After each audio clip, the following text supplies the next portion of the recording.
I think the hardest thing about this film was we had a very particular world, so it wasn't social realism where you could just get a camera and, you know, go into a found space and film it.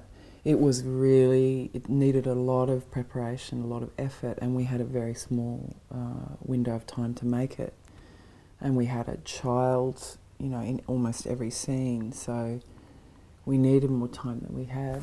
And I think the biggest lesson for me has been to trust that somehow the film will get made, you know, and it did. And I think too, to learn to trust the people that you've brought on board and know that they're there. You know, you're a team, you're part of a team. So it's been the biggest thing. I think in terms of directing actors, the biggest lesson I've learnt on this is, you know, directing children. I really thought that I was going to have to trick Noah maybe, or get him to do, you know, certain things in order to get these emotions out of such a young child. But in actual fact, the best thing I did was to tell him the story from start to finish. I took him to the zoo and I said, now Noah, this is what happens. And I left out all the horrific bits, but I basically, you know, I told him what the story was about.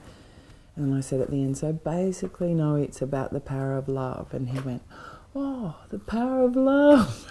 And so ever since then, and I said, and Sam's the real hero of this film, and he saves his mum. So whenever things got difficult, and they did a couple of times with Noah, you know, I kind of reminded him of that.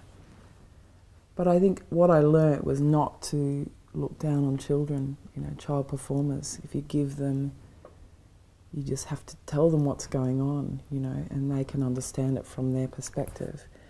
And so if we went into emotional scenes with him, I'd just tell him exactly what's happening, and he was actually able to get there, you know.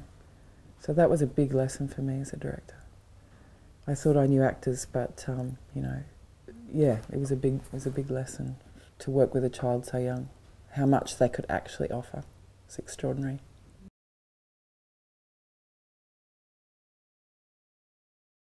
I hope that the audiences will make up their own mind about what this Babadook thing is, and that I hope that the deeper reasons I wrote this script will reach the audience, so that it's not just a film that will scare them, but that it's a film that will move them in other ways. That's my hope.